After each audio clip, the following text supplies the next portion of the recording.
You ask Tiger to solve. This deals with linear equations with one unknown. The final result is x equals -10. Let's solve it step by step. Simplify the expression. Expand the parentheses. Simplify the arithmetic. Group like terms. Combine like terms.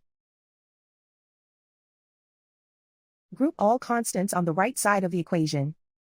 Subtract 12 from both sides. Simplify the arithmetic.